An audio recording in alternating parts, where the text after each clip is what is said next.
안녕하세요. 책 읽어주는 몽실맘. 이 시간에 12시 34분을 가리키고 있는데요. 점심시간이겠어요. 지금 점심들을 한참 드시고 계실 분들도 계시고, 저는, 아점이라고 그러죠. 아침 일찍 한 4시 반쯤에 일어났는데, 4시 반쯤에 일어나서 이렇게 하다 보니까 좀 아침은 5시에 제가 5시에 혼자 먹었어요. 무조건. 아침은 꼭 챙겨 먹는 편이에요. 잔병은 많아도 시간이 5시 이후로는 안 먹으려고 하고요. 5시에는 꼭 저녁을 먹으려고 하고, 그렇게 시간을 그렇게 먹는 거를 치중하지 않은데 너무 먹는 거에 대해서 막 그냥 요즘에는 먹방들이 너무 많아서 저는 먹방 프로그램 별로 안 좋아해요. 그냥 맛있겠구나 그런 것뿐이지 먹는 것 자체는 사실 음식이 정말 버리는 것들도 참 많더라고요. 그래서 자기 먹을 만큼만 해서 먹고 뭐 굳이 그렇게 먹을 필요가 있을까요? 많이 해서? 그건 내 생각이라고요? 네, 알았어요. 그럼 저는 책만 읽을게요. 에휴, 한숨이 나오네요. 요즘에 왜 그런지. 세상도 그렇고. 그래도 한숨이 나올지언정 세상은 잘들 돌아가고 있네요. 어제 공식이 차이 때문에 이 세 분이 이렇게 서로가 어떻게 이렇게 다를 수가 있죠? 일을 하는데 이렇게 맞지 않으면은 일을 할 수가 있을까요? 그리고 자기가 할 수 있는 일에 대해서 남이 뭐라고 했다고 해서 이런 게 있어요. 3명이 있으면 꼭 한 사람이 왕따가 된다는 거. 그래서 짝을 지어서 그렇게 해도 좋을 것 같아요. 3명이면 한 사람이 꼭 왕따를 당하더라고요. 애들도 마찬가지고. 그래서 짝을 지어서 애를 낳고 하나 봐요. 외동이들은 좀 고집도 세고, 그렇지 않은 애들도 많지만, 오늘은 다른 말들이 산으로 갔나요? 그래도 이 책의 내용에 좀 합당했을 거라 믿습니다. 그래서 이렇게 해서 두 사람들이 볼멘 소리를 했다 해서 끝났고요. 그 다음을 읽어가겠습니다. 세 사람 다 각자 분야에서 알아주는 전문가들이다. 의심할 여지 없이 모두 목표를 위해 최선을 다했다. 그러나 대화를 할 때마다 크고 작은 오해들이 생겨나 결국 아쉬운 결과를 남기고 말았다. 나중에 일을 시작하기에 앞서 먼저 각자의 공식이 얼마나 다른지 알아보고 이해하는 자리를 가졌어야 했다는 것을 깨달았다. 제가 일을 할 때 소소한 이야기가 많은 편이에요. 친해져야 일도 잘 된다고 생각해서 그런 거니까 불편하면 말씀해 주세요. 대화로 해결할 수 있다고 생각해요. 자세한 설명 고마워요. 하지만 저는 일이 먼저 정리가 되지 않으면 예민하고 조급해져요. 우선 업무 분장과 일정 세팅을 하면 어떨까요? 일정 세팅. 회의할 때마다 미묘해지는 분위기에 마음이 불편해져요. 그럴 때마다 제가 무엇을 더 해야 하나 싶은 생각이 들거든요. 각자 업무 방식의 차이를 인정하고 명확하게 커뮤니케이션을 했으면 좋겠어요. 이렇게 각자의 공식을 풀어냈다면 어땠을까? 하지만 우리는 그런 자리를 갖지 못했고 상대방을 이해할 수 없는 사람, 무능력한, 부족한 사람으로 생각하면서 공감대를 잃어버리고 갈등을 키워나갔다. A는 친밀한 관계가 좋은 성과를 만든다는 공식을 가지고 있었기에 작은 사건도 나누면서 공감하고 싶어 했다. 그러나 B에게는 말이 많고 일에 집중하지 못하는 가벼운 사람으로 비춰졌다. B는 효율적인 일 방식이 성과를 높인다는 공식을 가지고 있었기에 우선 순위 정리와 시간 관리가 되지 않으면 불안해했다. A 입장에서 보면 고리타분한 원칙주의자, 다시는 만나고 싶지 않은 인간미 없는 사람이다. 그 사이에 나는 좋은 사람이 되어야 한다는 나만의 공식을 지키느라 양쪽을 오가며 필요 이상의 노력을 했다. 당연히 투명하고 솔직하게 속마음을 이야기하지 못했다. A와 B 입장에서는 내가 말이 다른 박쥐처럼 느껴졌을 것이다. 이런 일은 일상에서 부지기수로 일어난다. 도저히 이해할 수 없는 상사, 짜증을 유발하는 동료, 자꾸 잔소리를 하게 만드는 후배. 하지만 그런 사람들이 있다는 건 역시 나조차 이러이러한 이유로 갖게 된 나만의 공식을 통해 사람들을 바라보고 해석하고 있다는 뜻이기도 하다. 우리는 각각의 공식의 차이를 받아들이지 못하고 걔 때문에 미치겠다고 하소연한다. 급기야 나는 너를 도저히 이해할 수 없어 라는 말로 상대를 몰아세운다. 그 기저에는 쉬가 자신이 옳고 상대방은 틀렸다는 전제가 깔려있다. 할 수만 있다면 내 생각을 뜯어고치고 싶다는 바람이 들었다. 그러나 한 사람이 하나의 공식을 얻기까지는 꽤 오랜 시간이 걸린다. 그러니 각자가 쌓은 공식의 간극을 몇 마디 말로 일치시킨다는 것은 피로나는 형제자매라도 어려운 일이다. 함께 살았다고 해서 논리적으로 충분히 설명했다고 해서 몇십 년 다른 길을 걸어왔던 말이 갑자기 만나 부둥켜 안기는 어렵다. 누군가의 공식을 말로 바꾸는 것은 산을 들어서 옮기는 것만큼이나 어려운 일이다. 그런데도 우리는 가까운 사람의 생각을 너무 쉽게 바꾸려 든다. 또한 상대방이 나의 공식을 무시할수록 더욱 고집하고 싶어진다. 부정할수록 나만의 공식을 지키기 위한 힘겨루기를 시작한다. 그런 상황에서 대화만 했다 하면 됐어. 너한테 이야기하는데 내가 미쳤지. 다시는 말 하나 봐라. 하며 다투게 된다. 부모 자녀 간에 가장 쉽게 찾아볼 수 있는 공식의 차이는 이런 것이다. 내가 잘못한 건 내가 대신해야지. 아무리 가족이라도 각자의 인생이 있는 거예요. 안정적인 직업을 찾아야지. 하고 싶은 일을 하면서 할 거예요. 부부 사이는 어떨까? 남자와 여자 역할은 달라. 요즘 세상에 남녀 구분이 어딨어? 부부라면 무엇이든 공유해야지. 부부라도 서로의 자유를 인정해줘야지. 조금만 관심을 가지고 주변의 대화를 살펴보면 서로의 공식들이 치열하게 다투고 있는 현장을 발견할 수 있다. 결혼 잘해서 행복한 게 최고야. 일로 성공해서 보란듯이 사는 게 제일이지. 돈이 있어야 무시당하지 않지. 돈만 있으면 뭐해? 마음이 편해야지. 최선을 다하는 것이 중요해. 결과로 답을 해야지. 즐거운 일을 할 거야. 보상이 큰 일을 하지. 내가 먼저 행복해야 해. 가족의 행복이 우선이야. 우리는 어떤 공식에 묶인 채 가까운 사람들과 갈등을 만들고 있을까? 서로 다른 공식을 지니고 살아가고 있지만 그럼에도 불구하고 말 안에 사람을 담아내고 싶다면 스스로에게 물어봐야 한다. 네가 평소에 자주 하는 말, 주변에 잔소리하듯 되풀이하는 말은 무엇인가? 사람들과 대화할 때 좀처럼 이해하기 어려운 말, 참지 못하고 자꾸 끼어들게 되는 말, 예민하게 반응하고 발끈하게 되는 말, 잦은 의견 차이를 만드는 말은 무엇인가? 그 사이 어딘가에 당신의 공식이 숨어 있다. 나도 너도 꽤 괜찮은 사람. 거실에서 사무실에서 회의실에서 술자리에서 자꾸만 부딪히는 우리 공식들. 기호나 취향의 차이부터 가치와 신념의 차이에 이르기까지 우리는 크고 작은 다름을 경험한다.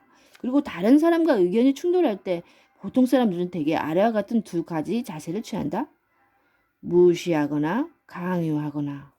몇 번 설득해도 소용이 없으면 무시해버린다. 이것은 인정과는 다르다. 무시란 내가 그러니까 이 모양이지 내가 알아들을 수 있겠니 하고 생각하면서 더 이상의 대화를 진전시키지 않는다는 것을 말한다.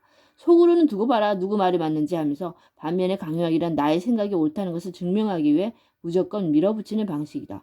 상대방에게 어떤 사정이 있는지 내 의견을 받아들일 준비가 되어 있는지 알아보는 것은 안중에도 없다. 오로지 내 의견이 관찰되는가만 중요할 뿐이다. 나의 말이 그를 굴복시킬 수 있는지에만 관심이 있다. 반면 말그릇이 넉넉한 사람들은 한 사람의 공식 안에는 그들만의 사정이 있음을 알고 있다. 각각의 공식에 관심을 보이고 그것이 무엇인지를 알아보려고 노력한다. 내 생각과 다른 생각을 들을 때도 쉽게 대화를 포기하지 않고 상대의 공식을 먼저 찾으려고 노력한다. 그래서 그들은 질문하고 인정한다. 한 사람의 공식 속에는 숨겨진 배경과 충분한 이유가 있게 마련이다. 그 삶을 직접 살아보지 않고 공식의 가치를 논할 수는 없다.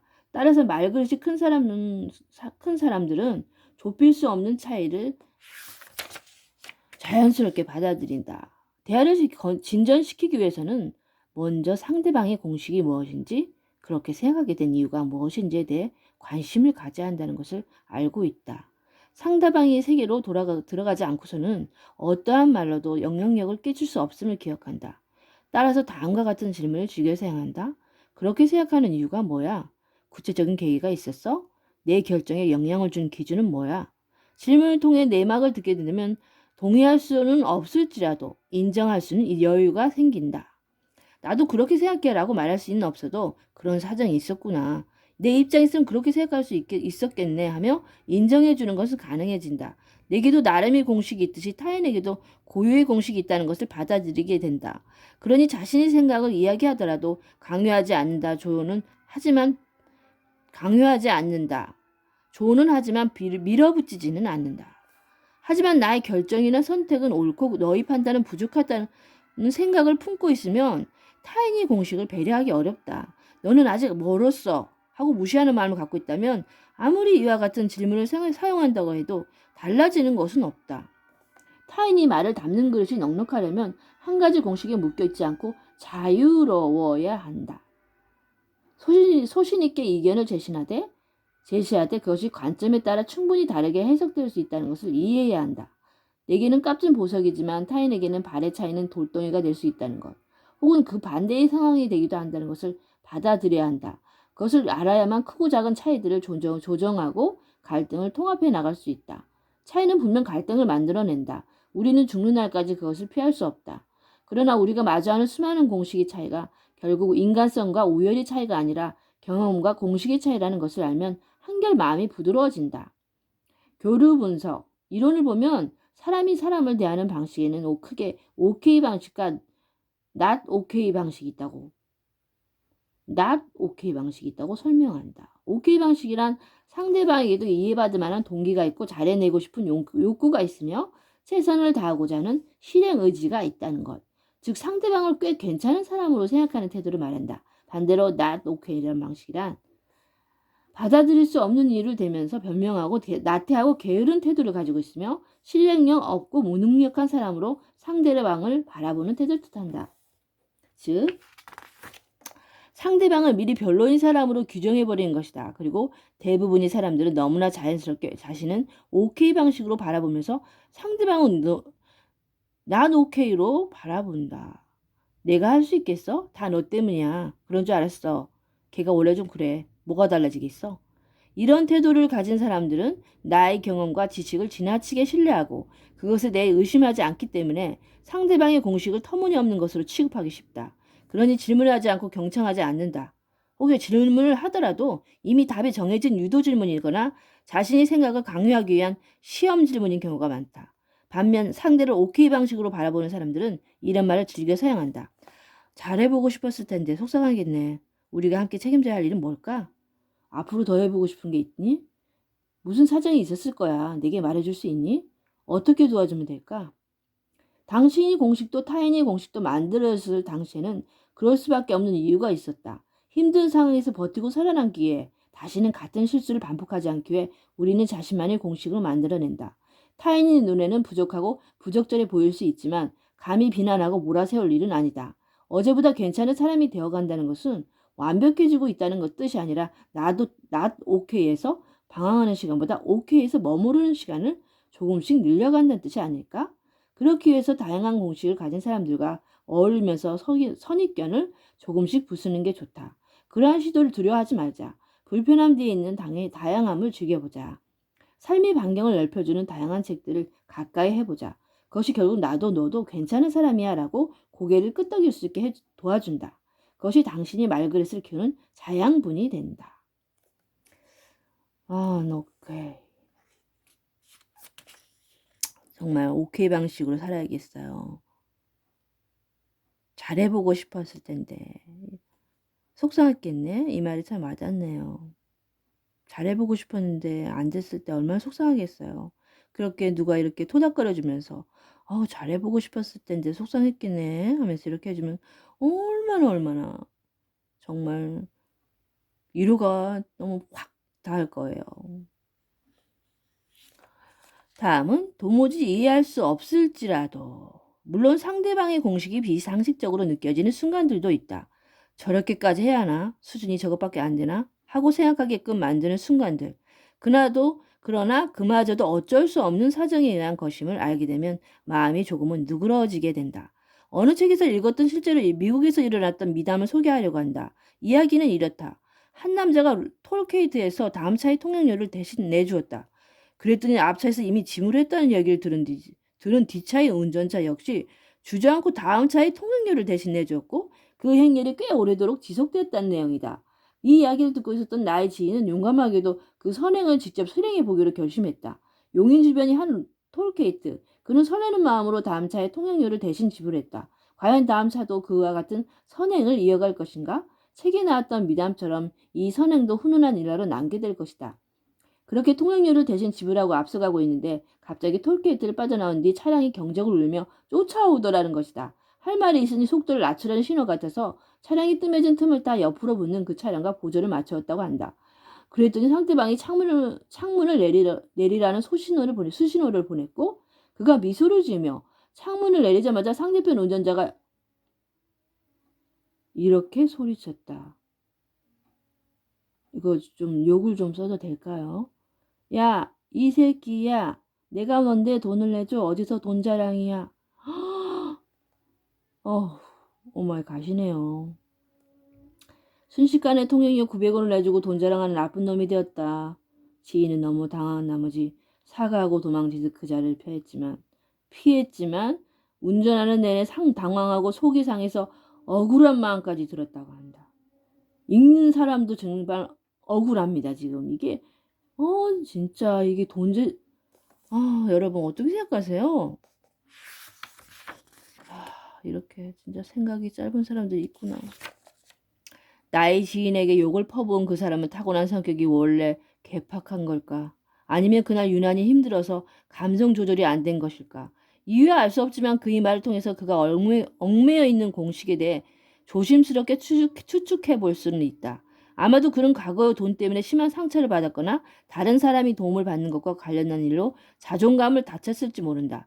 그러는 동안 돈이 없으면 무시당한다? 도움을 받는 것은 수치스러운 일이다라는 생각이 머릿속에 깊이 박혔고 그 공식을 건드린 사건을 만날 때마다 필요 이상으로 분노하게 되는 것일지도. 관계를 소원하게 만드는 공식은 사람이 수만큼 다양하다. 무슨 일이든 타인의 잘못으로 돌리는 공식을 가진 사람은 어떤 상황에서 자신을 불쌍하고 가여운 희생양으로 만든다. 다른 사람들을 비난하고 원망하는데 소중한 시간을 낭비한다. 동시에 나는 능력이 부족해. 할 수 있는 게 없어. 라는 공식에 얽매여 주체적으로 살지 못하고 뒤로 물러나 주변에 의지한다. 그런가 하면 세상은 위험한 곳이야 조심해야 하는 생각 때문에 늘 불안해하며 옴짝달싹 못하고 사는 사람들도 있다. 무엇인가를 시작할 때마다 무조건 이겨야 해. 지는 건 실패하는 거야. 공식 때문에 오히려 섣불리 발을 떼지 못하고 압박에 시달리며 스스로를 들볶는 사람들도 있다. 후배가 인사를 하지 않았다고 크게 화를 내는 사람이 있다고 해보자. 마치 미처 자신을 못 봤을 수도 있고 눈이 나쁜 것일 수도 있는데 앞뒤 따지지 않고 나를 무시해? 하고 나를 낸다면 아마 거절에 대한 잘못된 공식이 작용하기 때문일 것이다. 자신이 보고서가 거절당했을 때 이깟 회사 때려치워야지 하고 크게 화를 내거나 절망하는 사람도 마찬가지다. 하나의 사건으로 받아들이지 못하고 나를 거절하는 것으로 받아들여 필요 이상으로 감정을 분출하면 자신도 상대방도 상처를 입게 된다. 사람들과 어울리려는 노력은 하지 않으면서 나만 빼고 관심 먹은 일, 술자리 부르지 않은 일들만 기억하며 역시 나를 좋아하지 않아 라는 공식을 끌어안고 살아가는 사람들도 있다. 그럴수록 관계는 멀어지고 자신은 점점 더 고립된다. 이렇게 비상식적인 공식에 따라 행동하는 사람이 주변에 있다면 당신은 그와 싸울 수도 있고 설득할 수도 있으며 무시할 수도 있다. 그것은 선택의 문제다. 그러나 중요한 것은 살면서 이런 사람들과의 만남을 피할 수 없다는 데 있다. 정도의 차이만 있을 뿐 우리는 누구나 상대적으로 비정상적이기 때문이다. 맞습니다. 우리 인간들은 비정상적이에요. 자기가 완벽한 줄 아는 사람도 있어요. 그렇지만 그건 틀린 생각이에요. 우리는 완벽하게 생각은 하겠지만은 자기 자신이 완벽하다고 그게 나쁜 거다는 건 아니지만 정도의 차이는 있을 뿐 우리 누구나 상대적으로 비정상적이에요. 상대적이에요, 모든 게. 이 세상을 살다 보니까 잘해줘도 못해줘도 그렇게들 하잖아요.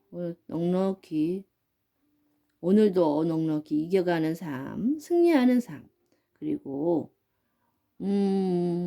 포기하지 않고 열심히 자기 하는 일에 묵묵히 잘 이겨내듯, 그리고 남을 도와주면서 그런 마음, 베푸는 마음도 넉넉한 그런 베품의 마음을 갖고 저도 여러분도 그렇게 되길 소원합니다. 여러분 사랑해요.